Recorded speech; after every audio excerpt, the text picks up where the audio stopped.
Hey, Raymond here from the Beginner Photography Podcast, and today I'm going to tell you how shutter speed can show you the world like you've never seen it before. So let's get into it.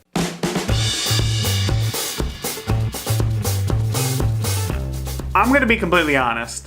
As a wedding photographer, shutter speed is probably the last thing that I ever think about. Kinda. Think of shutter speed as reverse eye blinking. Go ahead and close your eyes. Now open and close them as fast as you can. That's a fast shutter speed. Now do it again, but this time take your time to open up your eyes and then close them again. You let in a lot more light when you did the slow open and close blink, didn't you? It's the same with your camera. The slower the shutter speed, the longer the light is allowed to expose your camera's sensor. And that's why you need a shutter speed of 15 to 30 seconds to take pictures of stars, so that you can let in as much light as possible. And yet during the day, when there's much more available light, you can have a faster shutter speed, 1/500th of a second, 1/1000th of a second. So why do I worry about shutter speed least on a wedding day? Well, because once your shutter speed is fast enough, about 250th of a second or so, then changing your shutter speed to be faster won't really affect your photo in any sort of creative way at all. It will just make your photo either brighter or darker. However, there are some guidelines to follow to help you get started in understanding what shutter speed to choose.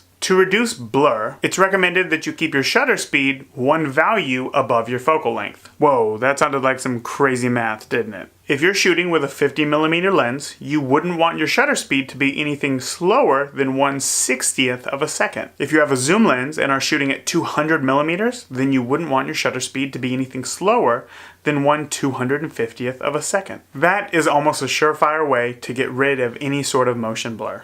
But that's not always the case. Like I said earlier, if you're shooting photos of stars, you're probably going to be using a wide-angle lens like a 16mm. But if you set your exposure one higher than your focal length, that's 1/20th of a second. That is too fast, and you're not going to be getting any light of the stars into your camera. You need to have a shutter speed of at least 15 to 30 seconds. And for this, you're going to need a tripod so that your photos don't turn out blurry. But one of my favorite uses for shutter speed is using it in a creative way. If you have a neutral density filter, which are like sunglasses for your lens, you can slow down your shutter speed to get beautiful photos of moving clouds or glass-like waterfalls. So get out and try something new. That's it for today. I cannot wait to see you tomorrow when we talk all about ISO and why you're probably using it wrong.